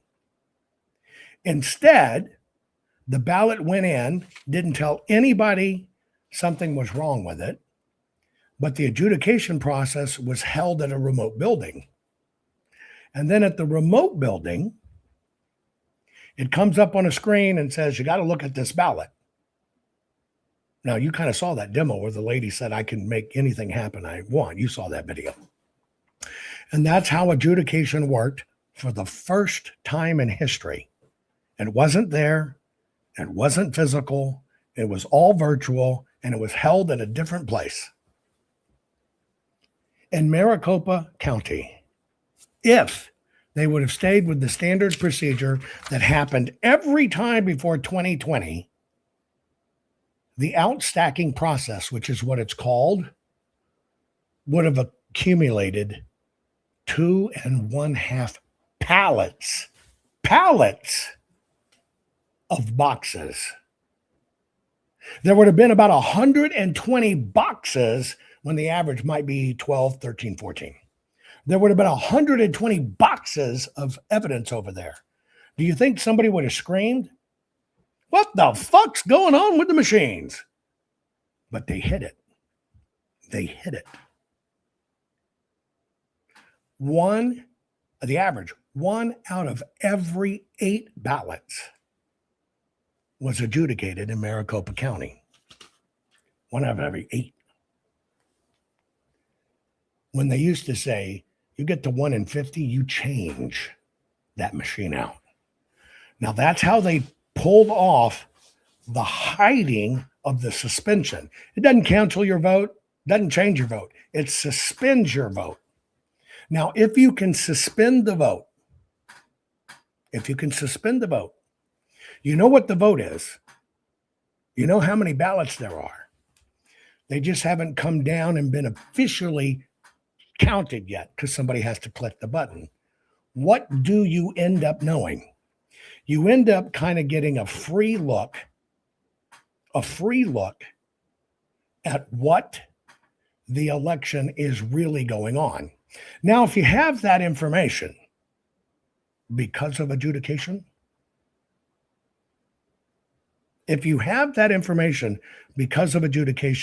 and you're a nefarious actor, what can you do? Now get ready. I'm about to smack you on the side of the head. And don't leave. You need to know this. If you have this information and you actually know, here's what's physical, here's what's still adjudicating, we're coming to the end of the election, you actually know the outcome. The technicality is you haven't counted it yet. Counting only means officially letting it come down. So you actually know what's going on, right? Still using Maricopa County, do you remember we need 10 extra days, first time in history, all these places, same thing. We need 10 extra days to count all the ballots. Do you remember that, Chet? Well, I'm going to go back. If you've been with me for a while, you know this. Just so you know, in Maricopa County, they use 10 tally machines running on an average 140,000 ballots a day. So we now know what a tally machine will do. 140,000 ballots a day, 10 machines will do it, each one, right? That's how many they got. 10 machines running. And when they have 10 machines running balls to the wall, they can do about 140,000 ballots a day. They told us they had all these 300,000 ballots to count. They need 10 extra days. Well, if you look at the dotted line in the center, that's election day. You look forward, and we're looking at those 10 extra days. They used 2 tally machines, not 10. One of them was about 89,000. One of them was 100,000. All the rest of them averaged to about 5,000. And several days they counted nothing. So what were they doing? Well, see, that number that they ran in should equate to how many they said they had left. It didn't. So what they need the 10 extra days for? That's right. Look on the right. So they could create the ballots to change it and put it in 30 fucking days after the election. And by the way, they still fucked up the number and they still missed it. They still were off 1,812 ballots. That's what the GOP refuses to show you because it's all about the ballot. And that's the only way you can get it. That's the only way you can see it.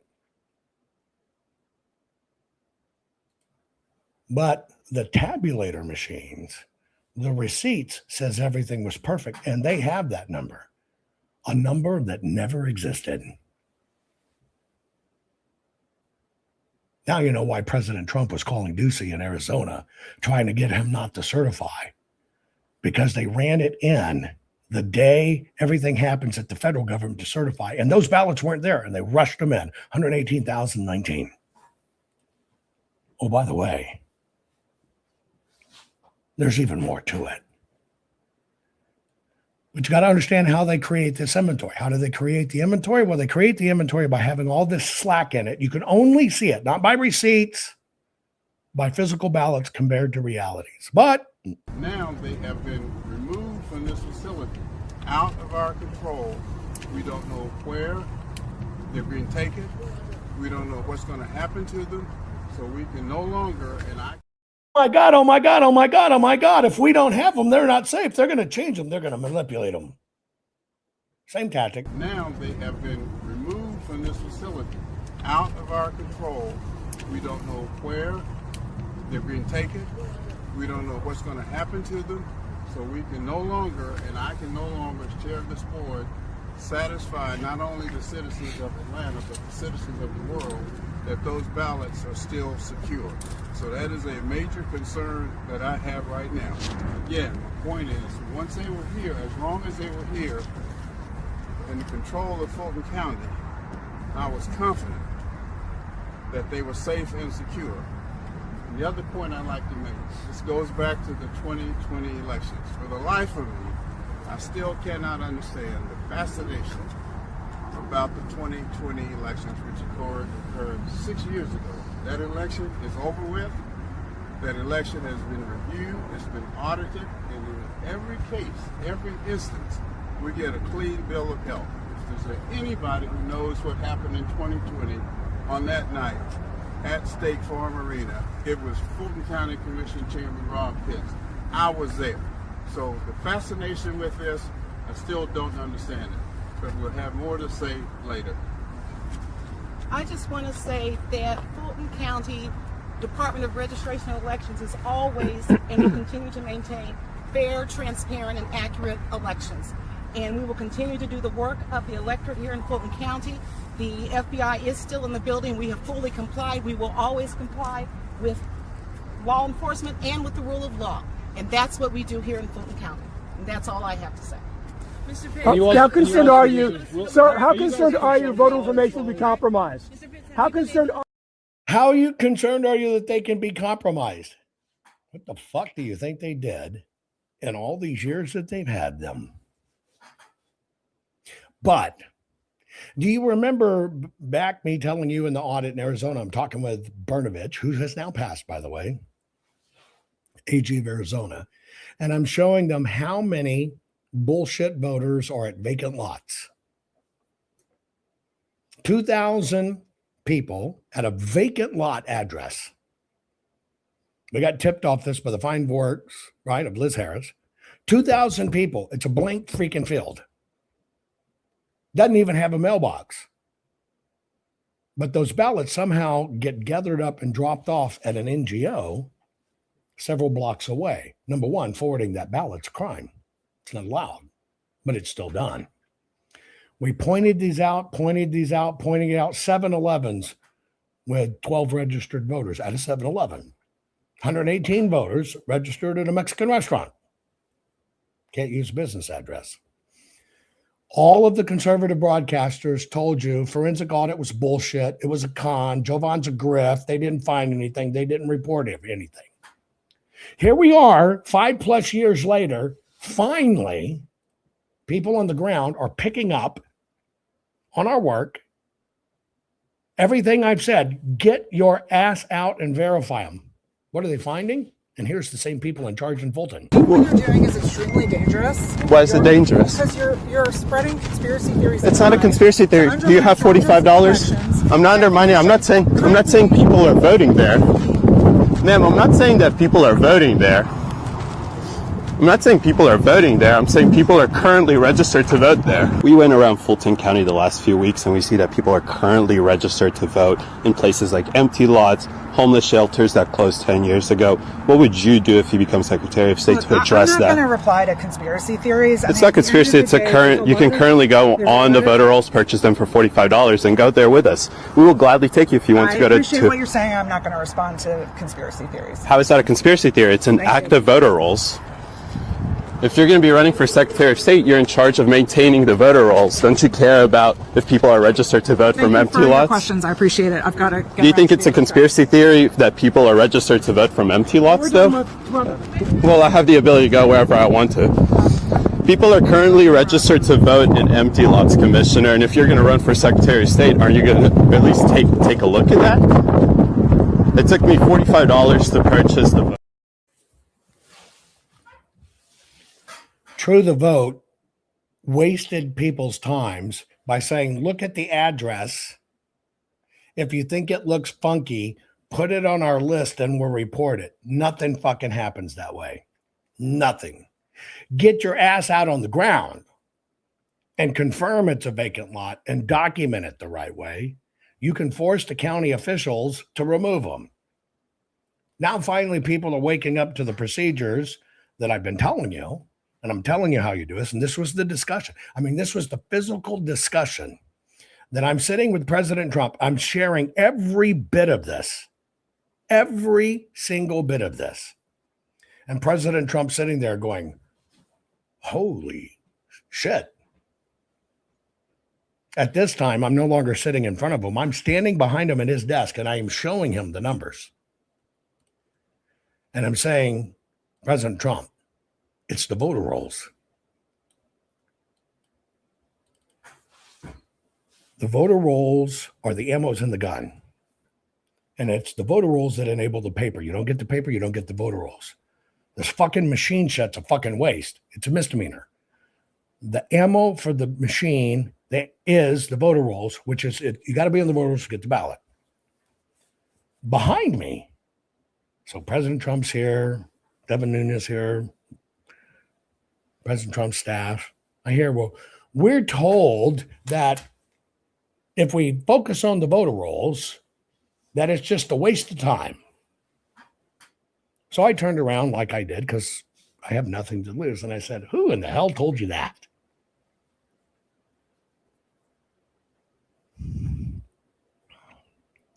I'm telling President Trump, if I had my druthers, President Trump, we've got to wipe the voter rolls. That means get rid of them. Everybody equally impugned, start over. We don't even know how many people write into them. Well, the reason that meeting in President Trump's office stalled is because one of the teams helping in Georgia, funded by Mike Lindell, and going around to all these cities, gave them this advice. So you have a centralized statewide voter roll that's on networked machines, servers. It has a public-facing internet interface. That's it. That's all I need to know that it's blown. That's a centralized statewide voter roll that was mandated by Help America Vote Act. They have these all over the country. And it's not just that you have a public-facing internet interface to it, but multiple organizations have what's called an API, or an application programming interface. In other words, a machine-to-machine interface into that voter roll. And I'm telling you this because when people say, well, we have to clean up the voter rolls, it's true that they're not following the law. It's true that they're not in good faith maintaining them in accordance with Title 52 that requires that the voter rolls be both secure and accurate. That's a requirement imposed on the Secretaries of State who've received the Help America Voting Act and CARES Act funding to maintain those voting systems. What nobody's going to tell you, but I'm going to tell you, is you cannot clean those rolls. You're sweeping a dirt floor. And so when you bought pillows and you funded for the Lindell, we had the Lindell Fund, the Lindell Conquest, the Lindell Crime Bureau, the Lindell I'm Mike Lindell and You're Not Fund. You paid for people to go around to 745 different locations. It's the machines. It's not the voter rolls. You can't tell anything by the ballots. It's the machines. You funded that, by the way. You funded that. This is how big this fight is. This is why I catch shit. When President Trump came out and did the GOP stuff saying, you got to bank your ballot, I immediately pushed back on President Trump and said, President Trump, banking ballot is early voting, mail-in voting, drop box voting. That's the only way you can bank it. You got to get it in advance. Of course, he stopped. But it's a war. It's a war at that highest level. Because the man is surrounded by a column that doesn't want to fix this. And that column's called the GOP. Now you understand why I'm not on Bannon. Why I'm not in certain ones. Because the GOP picks up the phone and says, if you have Jovan on, we will not let our people talk with you or come on or continue to buy ads in your program. Doesn't that sound like some CNN liberal shit? But that's how it works.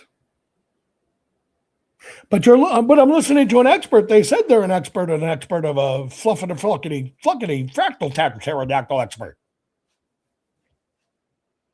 But what it did do is it sucked all the money out of the room to do what is right. I'm going to give you my final comments. You're going to want to stay around for them.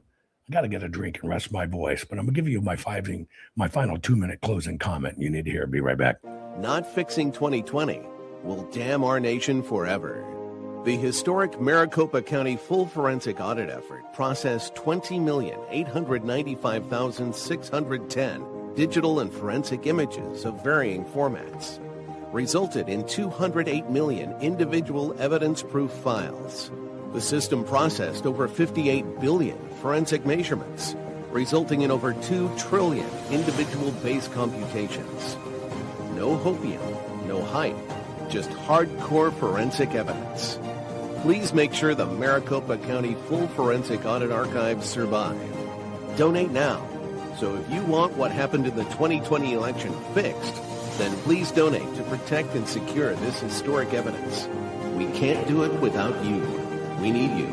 America needs you. Our future needs you. Please donate now. Okay, so let's talk about this. What went on in Georgia? What's going on now? Are we going to actually see what's up? I'm going to tell you the truth. I have a duty to myself to be truthful and transparent. I take my responsibility with you here as family and friends. I don't count you as clicks and views and likes and shit. We're family and friends fighting for our country. And if we don't fix this, we are doomed. Half-ass measures only prolong it, but they will get control. And we're so dangerously close now. Honestly, I can't tell you what's truly going to happen with the evidence in Fulton County because that hasn't been decided yet. There's so many things going on behind closed doors, which I actually cannot talk about. But there's so many fingers in the pot and in the pie. It's a challenge. It's an internal world. Let me give you an example. You heard people like Scott Pressler, and you think's a hero, go around the country telling people, you don't want to vote on election day, they might not have paper. Well, if they don't have paper, they've maladministered the election, and you fucking hope they do something as stupid as that, because then you have standing.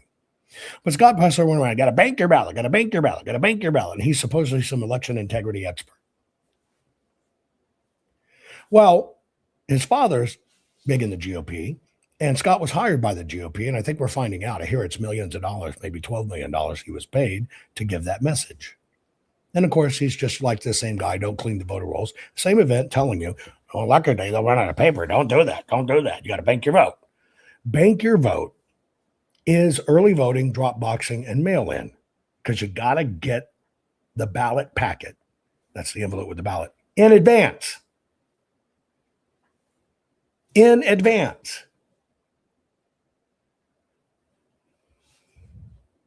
So in many ways, I'm just telling you, the GOP is just as rigged and rotten as the Dems. We get a full forensic audit in Arizona. We got multiple states lined up to do it. A full forensic audit where you see hardcore fucking facts like this. The same people that paid for all these experts to go on the road, our Cause for America, our Detective Bureau, whatever the shit it is, fucking told those states a full forensic audit is a waste of time. Canvass. If you find something, canvassing, then we'll do a full forensic audit. So people decided to canvass. By the way, where's your report? What happened? Oh, that's right. You don't have a report because all of the people that did the canvassing stuff made people sign do not disclose, do not talk. And that's why you or the public has never seen a report. But you fucking ate up a lot of time. Same people. Same stuff. Same people telling you it's the machines, knowing it's all voluntary, and at worst, somebody's going to get $1,000 fine, maybe a year in jail. Well, they'll fucking pay some schlup $10 million to sit their ass in jail for a year. Who cares? That's the rig. That's the rig. And I just got to tell you, everybody wants a hero. I want to let you know, I am not a fucking hero. I'm a technologist. I am only showing you as an investigator what I found. I can't fix it. You can fix it if you decide to. You can fix it. I can't fix it. All I can do is have the evidence. I can't bring the lawsuit. Like in Arizona, can I bring a lawsuit for this? I'd have no standing. Why? I'm not a fucking voter in Arizona. Doesn't fucking affect me. I'm an expert witness hired by the Senate to do a full forensic audit, which means I am the expert witness, must testify. You don't file the suit and testify as the expert witness, you're compromised. But the system doesn't want you to know this stuff. I have no problem calling it like it is, and I have no problem if I'm wrong, saying I'm wrong, but I'm telling you like it is. But how does America respond to this stuff? We respond to the same shit, different color. We know that news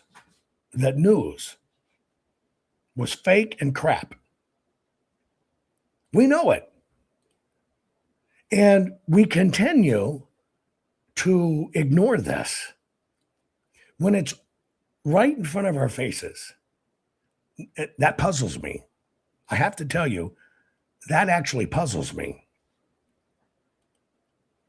You can actually look at the evidence, but linear thinking logic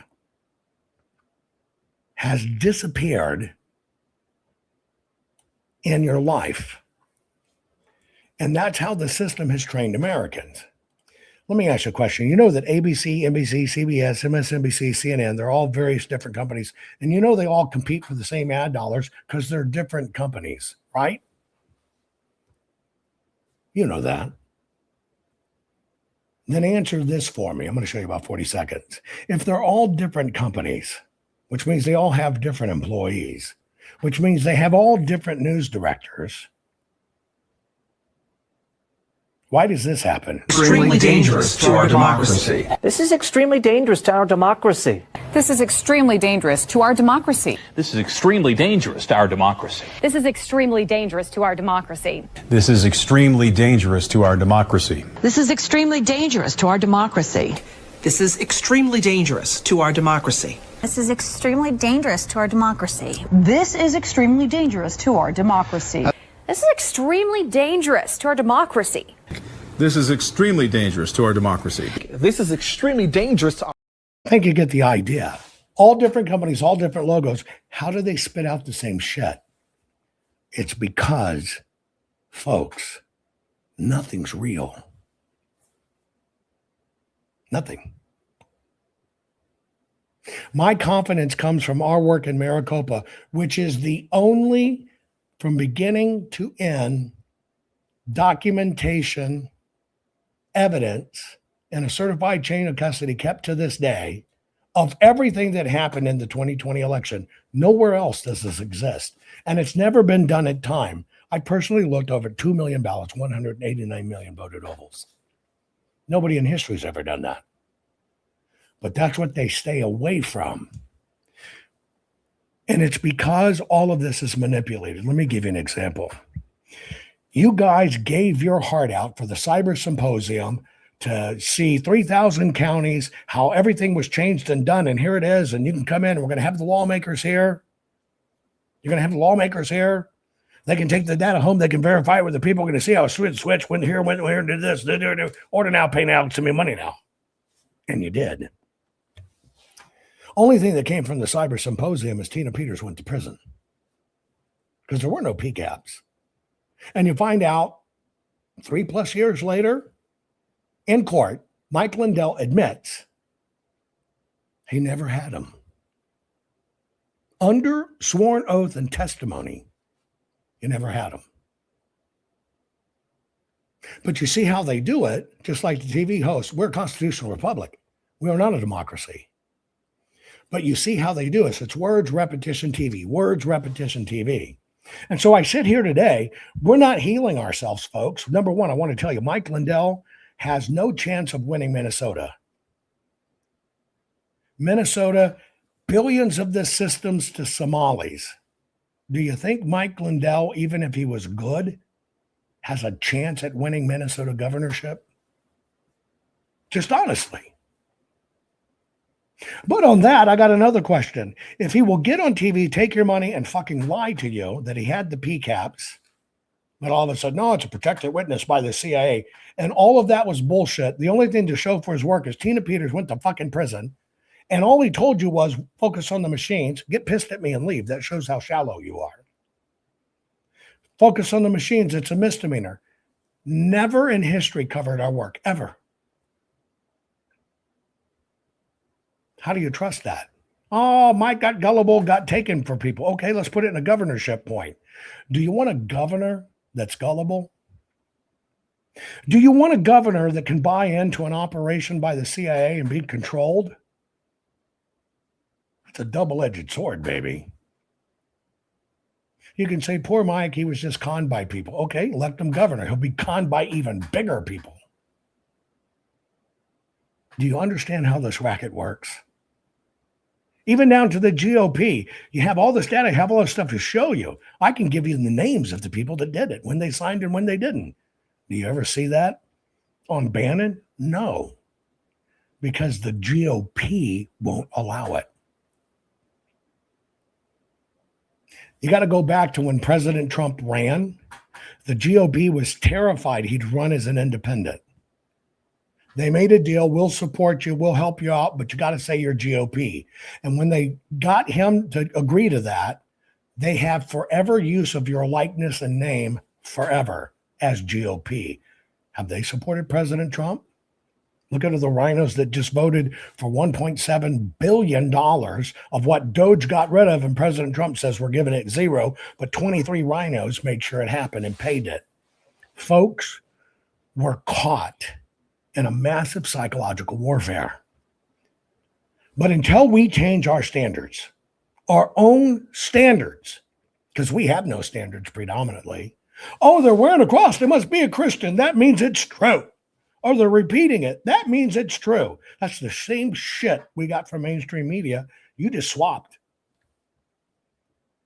And then when you get told the truth, you actually fall into the same category as liberals. It hurts, and you get pissed, and you hate me. Think about that.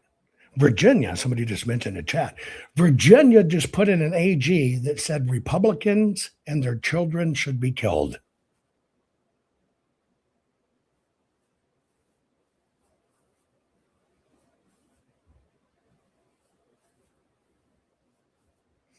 The entire system is broken. And what it takes to fix is people to wake up and have high standards. If you're following the people that said the full forensic audit in Arizona was a grift, you have been conned and you've sold your soul. Why would you back anything where the rules are voluntary? Did you even know that all the election rules for the machines and software are voluntary with no enforcement? Why would you back melting the machines to prison bars? A machine is just like a gun. That fucking gun doesn't shoot unless you got ammo and you got a bad person behind it. It's not the gun's fault. And you accept that when you're battling liberals, but when you're battling conservatives, oh, that gun can shoot, because you won't take out the bullets. You won't recognize its people, paper, and programs, and you fall for the same con and the same con and the same con because you treat all of this like it's a popularity contest. No. It's the survival of fucking America contest. Either America survives or it doesn't. And that affects every Christian, every Jew, every Muslim, every Catholic, every Baptist, every atheist, every gay person, every brown person, every right person, every left person, every person who doesn't give a fuck. It affects us all because that's all that's left. Those are the only two sides. You got to do some soul searching. Because it's funny, you can have the evidence in front of you, and so many people will not support it to make sure it survives. Because you'd rather fucking put your money in a pillow or buy the next little cross trinket versus making sure the most important evidence in history survives. So we can finally fix all of this. My job's only to show you. I give you the taste of the background. I'm not just a commentator. I'm right in the fucking middle of it. I'm not somebody who just quit Taco Bell to become a political commentator like other people you follow. This is it. This is real fucking life, baby. And we're going to lose our country if we don't collectively learn how to fight this. Share this program because it's a fight for your life. Our courts are based on clear and convincing evidence. Want convictions? Want justice? For what happened in the 2020 election? Then we need your help. Not fixing 2020 will damn our nation forever. The decision you make in the next few moments could decide whether we ever get our elections fixed or not. Here's why. Trump campaign and allies filed 64 different lawsuits. They all went down in flames. 100% of these cases were presented on "It's the machines," or "The machines changed the votes," or "The voting company executive said he would make sure Donald J. Trump would not win." They all went down in flames. Why? You can't bring theories to court as evidence. No supposed Zoom call or six-degree polynomial math theory or census data is or ever will be proof of fraud. You can't bring theories to court as evidence. Here's why. In both civil and criminal law, the side making a claim carries the burden of proof, and prosecutors must prove guilt beyond a reasonable doubt. Without physical or otherwise verifiable evidence, a case cannot meet this high threshold. Physical evidence is the key. The question is, did anyone get relevant, reliable, provable, testable, and duplicatable evidence of what really happened in the 2020 general election? And the answer is yes, absolutely. The full forensic audit of Maricopa County, Arizona is the only evidence-gathering work which gathered relevant, reliable, provable, testable, and duplicatable evidence of what really happened in the 2020 general election. Evidence so damning that the system, the deep state, and those who pull the strings of this country have fought to keep it hidden and have hoped to have it be forgotten to time. Almost $3 million invested in time, funds, and efforts to unlock that which the system wanted hidden. But now, that evidence is in danger of being lost forever. So if you want what happened in the 2020 election fixed, then we need your help. Please donate to protect and secure this historic evidence. With the 2026 midterms coming up, the system is going to try to lame duck President Trump and then most likely introduce new impeachment proceedings. This is the evidence which will help win the war which is surely to come. We need to keep Maricopa County full forensic investigation and archive secure and ongoing. So if you want what happened in the 2020 election fixed, then we need your help. Please donate to protect and secure this historic evidence. We need your help securing the full forensic audit archives. Don't allow the only testable, objective, and reliable 2020 election evidence fall into obscurity. Millions were spent on getting it documented and tested. This is historic evidence. Not fixing 2020 will damn our nation forever. The historic Maricopa County full forensic audit effort processed 20,895,610 digital and forensic images of varying formats, resulted in 208 million individual evidence-proof files. The system processed over 58 billion forensic measurements, resulting in over 2 trillion individual base computations. No hopium, no hype, just hardcore forensic evidence. Please make sure the Maricopa County Full Forensic Audit Archives survive. Donate now. So if you want what happened in the 2020 election fixed, then please donate to protect and secure this historic evidence. We can't do it without you. We need you. America needs you. Our future needs you. Please donate now. Not fixing 2020 will damn our nation forever. Please donate now.